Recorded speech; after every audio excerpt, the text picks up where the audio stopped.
আপনাকে ধন্যবাদ। আমি একটু বসে বলতে হবে, আমাকে অনুমতি দিলে। মাননীয় স্পিকার, জি, আমি মাননীয় সদস্য, আপনার শারীরিক অবস্থা সম্পর্কে আমরা অবগত। আপনি বসে বলতে পারেন। ধন্যবাদ আপনাকে। আর যেহেতু সময়ে কিছু ব্যয় হয়েছে, 6 মিনিটের জায়গায় আপনাকে 7 মিনিট দেওয়া হলো। 1 মিনিট সময় বাড়িয়ে দিবেন ধন্যবাদ ওনাকে। মাননীয় ধন্যবাদ। স্পিকার, আমাকে বসে বলার জন্য অনুমতি দিয়েছে, সেই জন্য আপনাকে ধন্যবাদ জানাচ্ছি। মাননীয় স্পিকার, আমি দিরাই সাল্লা থেকে নির্বাচিত, সুনামগঞ্জ 2। জনাব তারেক রহমানের আমার প্রতি দয়া সহানুভূতি থাকায় আমাকে ওখান থেকে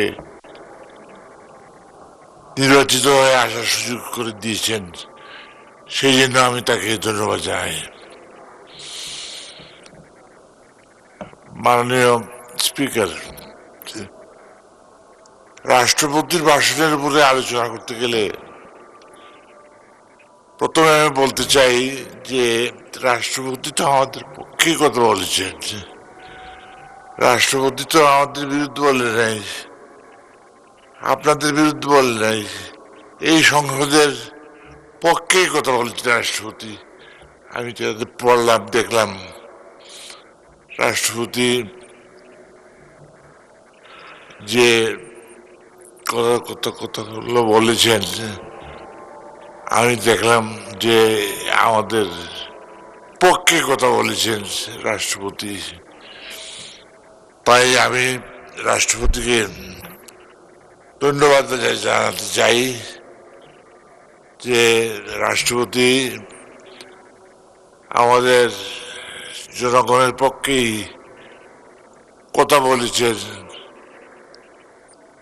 সেই জন্য তাকে ধন্যবাদ না দিয়ে পারা যায় না।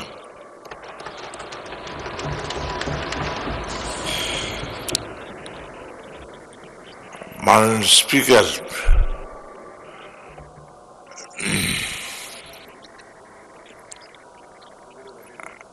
আমার শারীরিক অবস্থার জন্য আমি দুঃখিত, আমি কথা বলতে অসুবিধা হচ্ছে। তারপরেও কিছু কথা বলে আমি সবার সাথে থাকতে চাই, সবার সাথে সুর মিলিয়ে কথা বলতে চাই।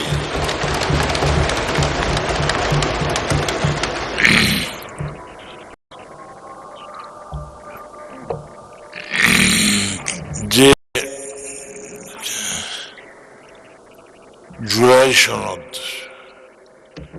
নিয়ে অনেক কথা শুনেছি, অনেকে চেষ্টা করেছে, বলেছেন, তো আমি বলতে চাই জুলাই সনদ এটা আমাদেরই এক অংশের দাবি। শহীদ যারা হয়েছেন, মৃত্যুবরণ যারা করেছেন, তাদেরকে স্মরণ না করে এই সংসদ অপবিত্র হয়ে যাবে। সেই জন্য আমি বলবো জুলাই সনদকে যারা শহীদ হয়েছেন তাদেরকে শ্রদ্ধার সঙ্গে স্মরণ করতে হয়। স্বাধীনতার যুদ্ধে 30 লক্ষ মা বোনের রক্তের বিনিময়ে যে গণতন্ত্র আমরা পাইনি, যে গণতন্ত্র আমাদেরকে দেওয়া হয়নি, সেই গণতন্ত্র এই জুলাই সনদের মাধ্যমে আমরা অর্জন করেছি, এবং এই দেশে বাস্তবায়ন হয়েছে।